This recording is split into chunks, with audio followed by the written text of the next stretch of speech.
وعلى آله وأصحابه أجمعين. قالوا سبحانك لا علم لنا إلا ما علمتنا إنك أنت العليم الحكيم. رب اشرح لي صدري ويسر لي أمري واحلل عقدة من لساني يفقهوا قولي. أما بعد،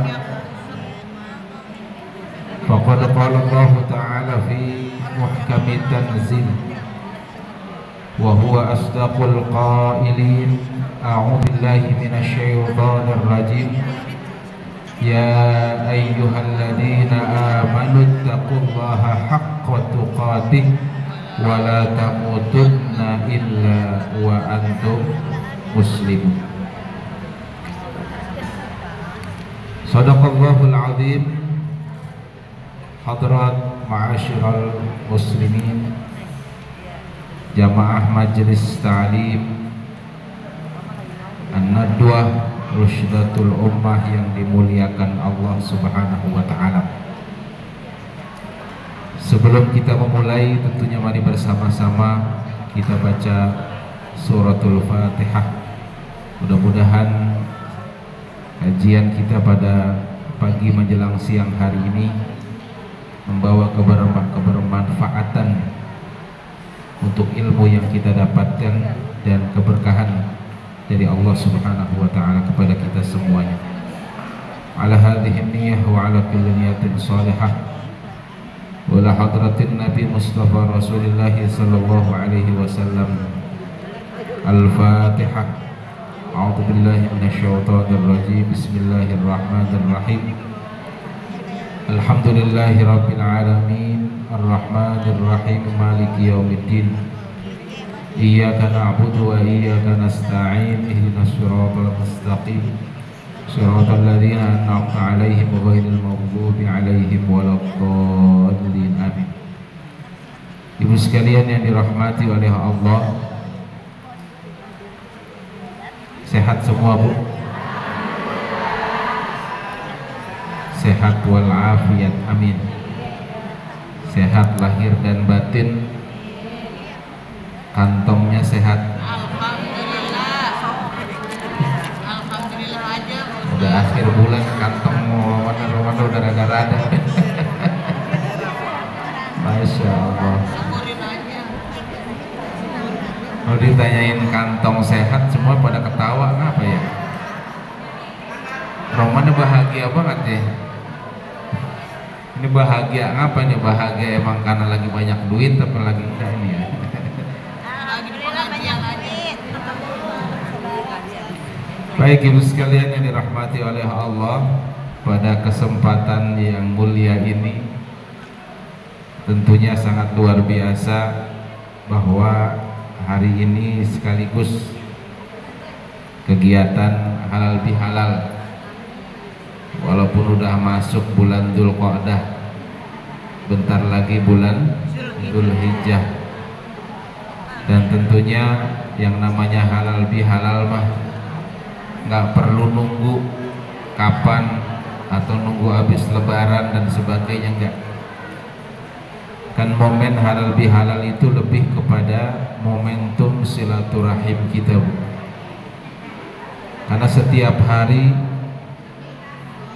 kita berinteraksi, setiap hari kita beraktivitas dengan siapapun, tentunya pasti ada banyak kekeliruan ataupun kesalahan yang pasti dilakukan oleh kita semua. Al-insan mahallul khata' wa nisyan. Manusia itu tempat lupa dan salah. Kalau udah lupa manusiawi, kadang inget di momen-momen yang kagak pas. Ingatnya pas lagi sholat. Tapi kalau utang mah sering lupa ya, Bu ya. Masya Allah. Baik, sekalian yang dirahmati oleh Allah, pada pertemuan hari ini kita akan membahas satu hadis di dalam kitab Riyadhus Shalihin, melanjutkan kajian kita yang memang sempat tertunda dan baru hari ini kita mulai kembali, dan insya Allah kita akan membahas satu hadis yang masuk di dalam bab fil yaqin wa tawakkul, bab tentang keyakinan dan ketawakalan kita kepada Allah dalam ibadah kita. Ya, tentunya kita butuh keyakinan, Bu. Jadi kalau misalkan kita nggak yakin, jangan dilakuin. Makanya dalam kaidah usul fiqh disebut al-yaqin la yuzalu bisyak. Jadi kalau memang kita udah yakin, lakukan. Kalau ragu, jangan dilakuin. Kenapa seperti itu? Karena itu merupakan bagian daripada terpenting di dalam kehidupan kita. Maka sholat yang menjadi kewajiban kita selaku hamba Allah harus benar-benar kita yakini bahwa itu merupakan keyakinan kita bahwa kita milik Allah dan akan kembali kepada Allah. Jadi selain daripada keyakinan yang harus kita bentuk di dalam diri kita, ada ketawakalan kita, Bu. Apa sih tawakal itu? Berserah diri kita kepada Allah. Jadi kalau mau sholat, ketika kita niat usolli, misalkan fardhu zuhri arba'a raka'atin dan seterusnya, itu keyakinan, meyakinkan diri kita untuk melaksanakan ibadah. Urusan diterima atau enggaknya ada istilah tawakal kita kepada Allah. Makanya butuh keyakinan. Jadi pekerjaan apapun kalau kita yakin, insya Allah. Tapi tentunya pekerjaan yang dilandasi sesuai dengan koridor syariat.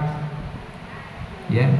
Tapi kalau di luar dari koridor syariat, ya tentunya hal-hal seperti itu jangan sampai diyakini. Tidak baik untuk kita semua. Jadi di dalam hadis Nabi Shallallahu Alaihi Wasallam ini ada satu kisah di dalam bab fil yakin wa tawakkul, terutama hadis yang ke-74. An Ibni Abbas radhiyallahu anhuma qala Rasulullah sallallahu alaihi wasallam uridat alayya al-umam fara'aitu an-nabi ma'ahu ar-ruhayt, ya, wan nabi wa ma'ahu ar-rajul war-rajulani wan nabi laysa ma'ahu ahadun idh rufi'a li sawadun 'azim fazanantu annahum ummati faqila li hadha Musa wa qaumuhu walakin unzur ila al-ufuq fanazartu fa idza sawadun 'azim faqila li unzur ila al-ufuq al-akhar fa idza sawadun 'azim faqila li hadhihi ummatuka wa ma'ahum 70,000 yadkhuluna al-jannah bighairi hisab wala 'adab. Jadi dalam hadis ini, ibu sekalian, bahwasannya Rasulullah Shallallahu Alaihi Wasallam uridat alayya al-umam, pada saat itu ditampakkan beberapa umat, ya, banyak umat tuh. Fara'aitun nabi wa ma'ahu, ya, ar-ruhayt. Diriwayatkan oleh Ibnu Abbas bahwasannya aku melihat Nabi bersama dengan para pengikutnya. Jadi ar-ruhayt, ruhayt itu kalau dalam tafsirnya itu pengikut yang tidak lebih dari 10 orang, kurang lebih seperti itu. Jadi gak banyak. Wan nabi wa ma'ahu ar-rajul war-rajulani. Begitu juga melihat Nabi dan bersamanya itu seorang dan 2 orang laki-laki. Wan nabi laisa ma'ahu ahadun idh rufi'a li sawadun 'azim fazanantu annahum ummati. Begitu juga melihat pada saat itu Nabi tidak bersama dengan siapapun, tapi pada saat itu apa? Terlihatlah sawadun azim. Apa sawad itu? Orang yang hitam besar, azim. Fazonantu annahum ummati faqila li, ya. Kemudian dan aku merasa bahwa itu adalah umat Rasulullah, ya. Faqila li unzur ilal ufuq al-akhar fa idza sawadun azim faqila li hadhihi, ya, ilal ufuq al-akhar, ya, hada Musa wa qaumuh. Jadi dalam hadis ini dikatakan bahwa ada satu umat di salah satu ufuk, ya, dan itu orang hitam besar. Dikatakan bahwa ini merupakan hada Musa wa qaumuhu, ini merupakan umat atau kaum daripada Nabi Musa. Walakin unzur ilal ufuq, lihat lagi tuh di ufuk lagi, fa nazartu fa idza sawadun azim, dan aku juga melihat ada sosok sawadun azim, orang yang hitam besar. Faqila li unzur ilal ufuq al-akhar fa idza sawadun azim faqila li hadhihi ummatuka, ya. Kemudian jadi beberapa ufuk dilihat tuh orang hitam semua, dan terakhir hadhihi ummatuka wa ma'ahum sab'una alfan yadkhuluna al-jannah, ya. Jadi ini adalah umatmu ya Rasulullah, wa ma'ahum sab'una alfan, dan bersama mereka ada kurang lebih sekitar 70, ya, ribu, yadkhulunal jannah bighairi hisab, mereka masuk surga tanpa dihisab wala adab, ya, dan tidak dihukum dan tidak ada adab.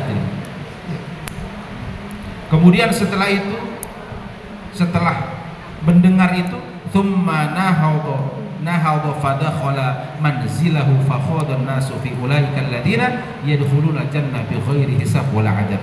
Kemudian setelah itu Nabi Muhammad SAW beranjak ke rumahnya.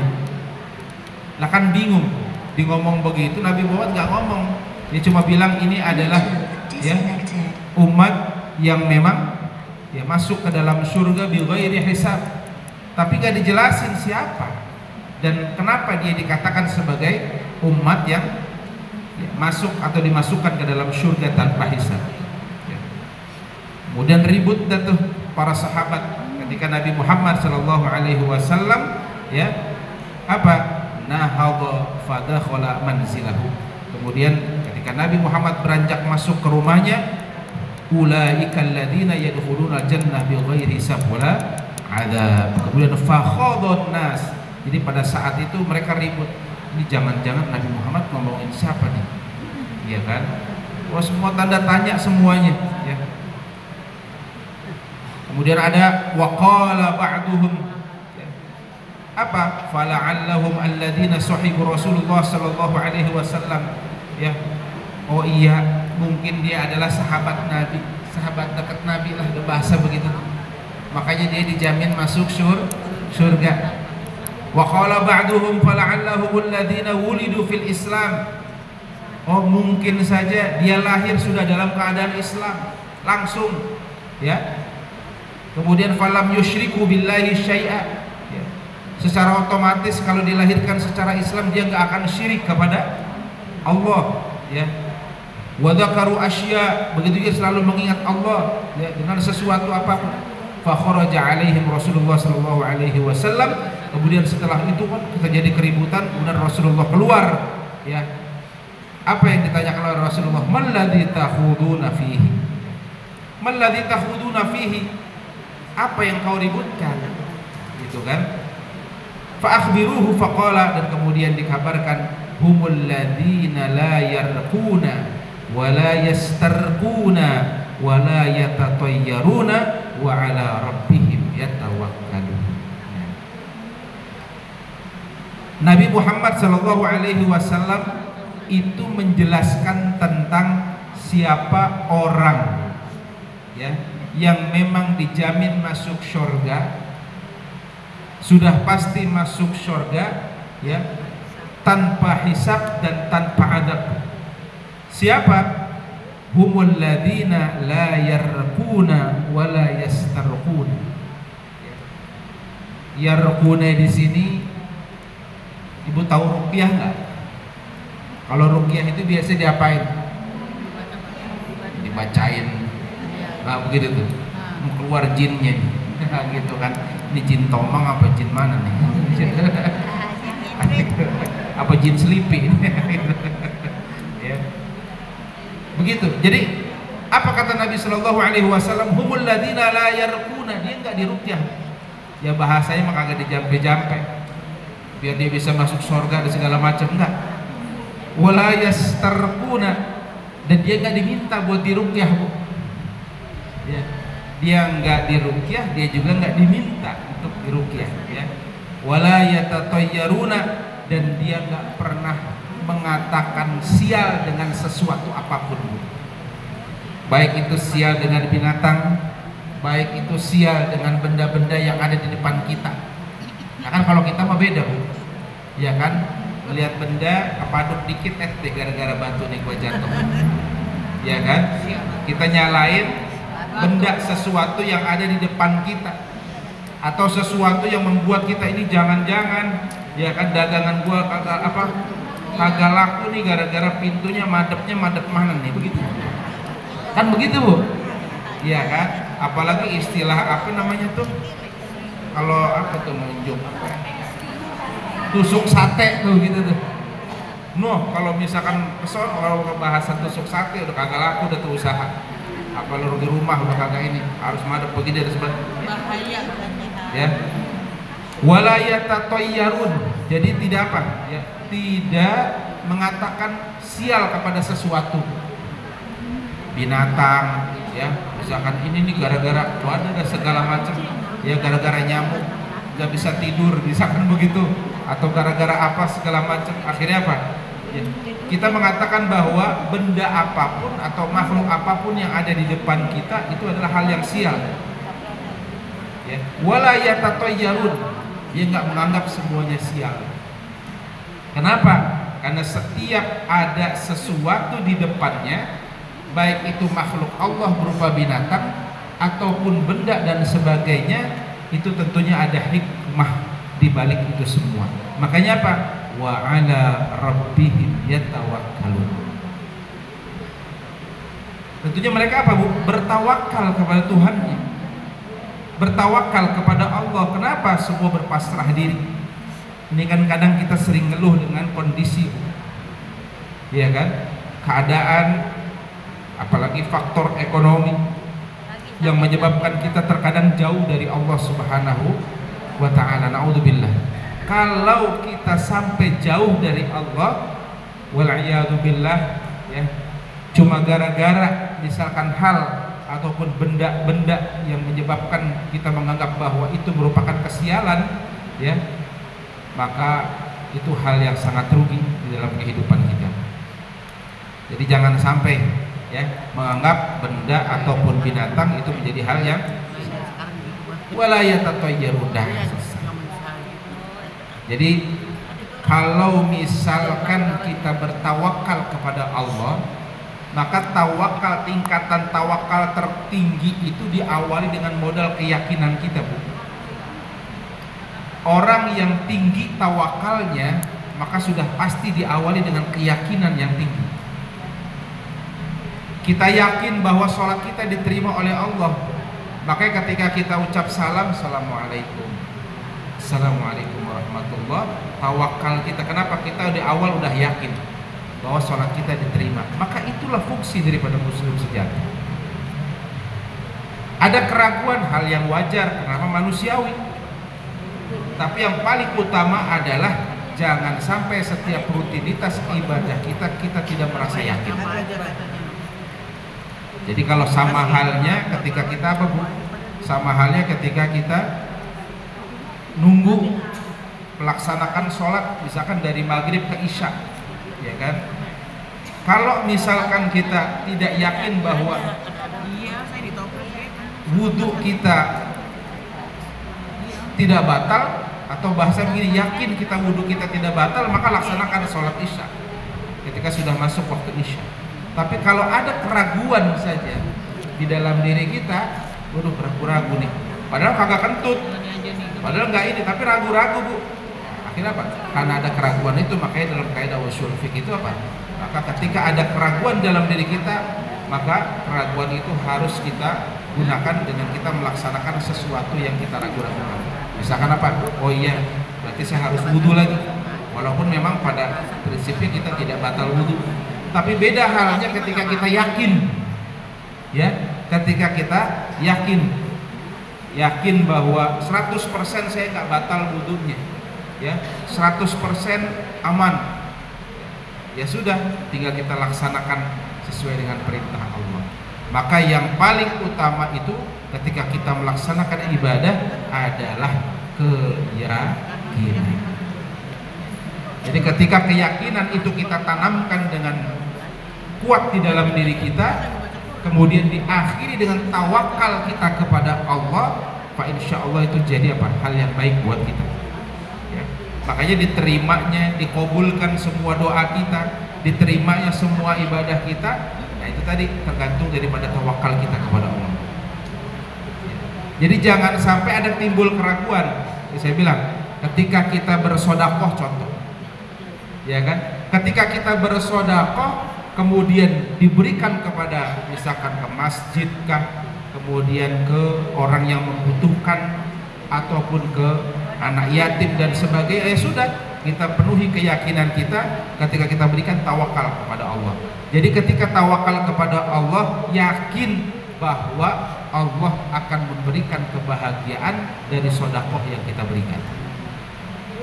Yakin ya, setiap ibadah yang kita lakukan kemudian diakhiri dengan tawakal kita kepada Allah, yakin bahwasannya ibadah yang kita laksanakan diterima oleh Allah Subhanahu wa taala. Sama halnya dengan kita berangkat ibadah haji, ya. Ibadah haji sekarang ini itu tadi butuh keyakinan, bahkan ibadah yang sangat berat itu ya tentunya salah satunya adalah ibadah haji. Ya. Sekarang jamaah masya Allah sudah mulai, ya, sudah mulai datangan, dan gelombang pertama sudah mulai masuk ke Mekah, masya Allah. Saya dengar kabar di sana ya sudah mulai banyak jamaah yang agak sedikit linglung. Ya linglungnya itu ada yang nyasar, ada yang apa? Memang itu, ya daftar nunggunya terlalu lama. Ya, yang harusnya daftarnya umur 40 tahun, berangkatnya umur hampir 70 tahun. Iya benar. Kalau saya tuh tahu umur Ya, berapa? mungkin yang daftar sekarang nggak tahu tuh tahun berapa. Ya maka apa yang harus kita lakukan, Bu? Kita harus yakin. Kalaupun umur kita tidak sampai pada saat ketika kita masuk jadwal porsi kita, maka kita harus yakini bahwa uang yang kita keluarkan dari pendaftaran ibadah haji itu bernilaikan sama dengan kita melaksanakan ibadah haji. Gitu. Makanya jangan pernah kita takut, Bu. Jangan-jangan nanti umur gua kagak panjang nih mau daftar haji. Semua balik ke niat kita, Bu.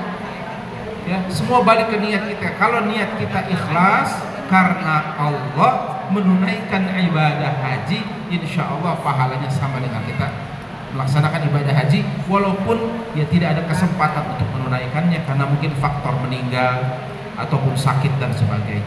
Tapi yang terpenting kita sudah meniatkan, ya, dari apa yang kita keluarkan untuk kita berangkat ibadah haji maupun umrah.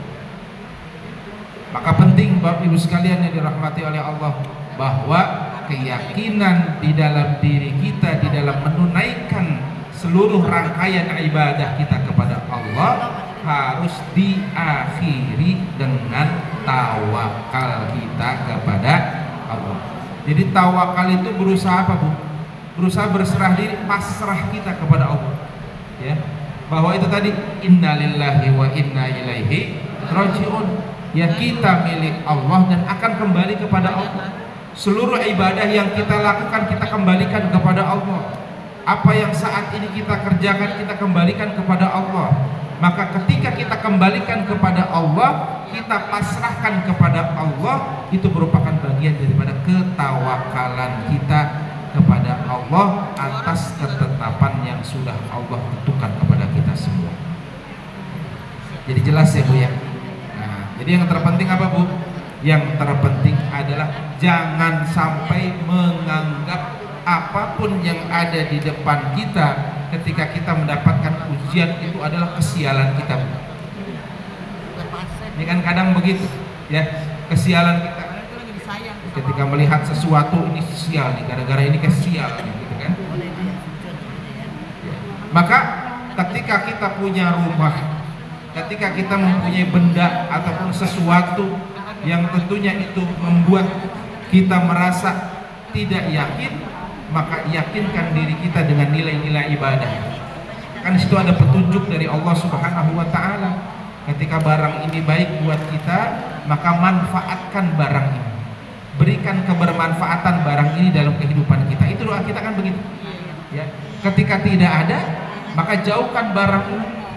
Selesai. Ya. Sama halnya tentunya ketika kita mendapatkan sesuatu dari orang, Bu. Ya.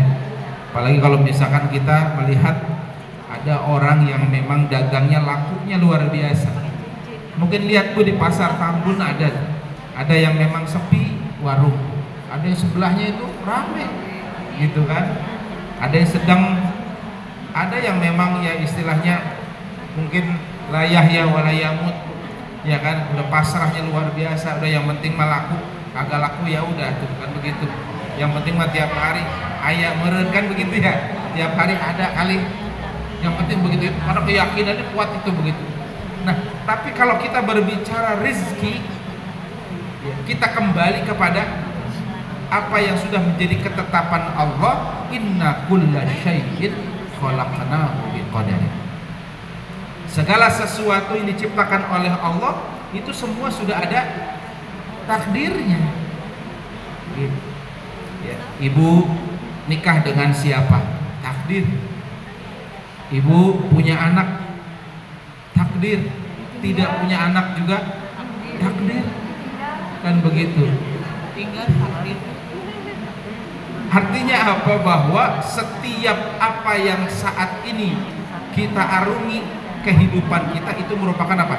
Qadarullah, takdir Allah yang harus kita yakini. Nah, setelah itu baru kita tawakalkan bahwa kita harus yakini ini merupakan ketetapan Allah. Begitu. Punya laki yang ganteng, alhamdulillah. Punya laki yang sedang, alhamdulillah. Punya laki yang rada-rada, alhamdulillah. Alhamdulillah semua. Nikmatin aja udah. Iya kan? Artinya apa? Itu udah qadar Allah seperti itu. Iya kan? Jelek yang penting masih Ya. Anak kita seperti apapun dia itu sudah qadar Allah. Makanya tinggal bagaimana kita mengkonsep hidup kita dengan baik sesuai dengan aturan Allah. Jadi ketika sudah jadi takdir Allah, ya sudah tinggal nikmatin hidup kita, ya. Kemudian setelah itu konsep syariat yang kita terapkan dalam kehidupan kita yang terpenting adalah tidak keluar dari koridor yang telah diperintahkan oleh Allah Subhanahu wa taala. Itu yang penting. Ya, jalani. Makanya proses kehidupan kita nggak bisa kita hidup sendiri. Kita butuh orang lain. Kita butuh siapapun. Maka kalau misalkan kita bicara hal-hal dunia, ya, maka ada yang disebut dengan hablum minan nas dan juga hablum minallah. Hablum minan nas penting dalam kehidupan kita. Begitu juga hablum minallah lebih penting tentunya dibanding dengan yang lain. Maka kunci utamanya itu adalah bagaimana kita bisa menyikapi kedewasaan di dalam kehidupan kita dalam meraih kehidupan yang sesuai dengan koridor syariat yang telah ditetapkan oleh Allah Subhanahu wa taala. Nah, jadi itu, Bu, ya. Kalau misalkan nanti Ibu sekalian ya, mau mendapatkan sesuatu, maka sesuatu yang kita dapatkan harus menjadi sesuatu yang baik bagi kita, baik bagi Allah. Ya. Maka sekarang kan permasalahannya sekarang bukan bicara masalah apa, Bu? Bukan bicara masalah baik atau tidaknya, seneng apa enggaknya. Ya, kalau seneng apa enggaknya kan tidak melihat halal sama haramnya, iya kan? Dia beli sesuatu dari duit yang haram, tapi dia bisa menggunakan sesuatu yang haram itu untuk bisa senang, bisa, tapi belum tentu baik. Kenapa? Karena ya itu tadi, apa yang kita dapatkan kesenangan itu bukan dari yang halal, tapi yang haram. Nah, kalau mendapatkan yang haram, maka tidak ada keberkahan dalam kehidupan kita.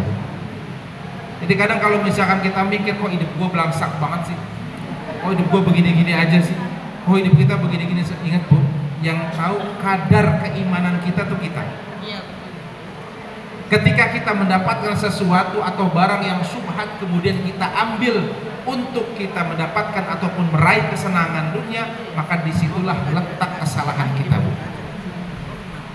Ya, makanya harus hati-hati. Terlebih kalau misalkan kita mohon maaf, ketika misalkan kita meraih sesuatu dari hal-hal yang masuk dalam kategori riswah. Apa riswah itu? Sogok, ya.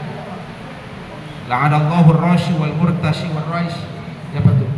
Allah melaknat orang yang nyogok, Dan yang disogok. menerima sogokan, ya, dan juga yang wasilah dari yang itu wasilah juga dapat pernah. Ya.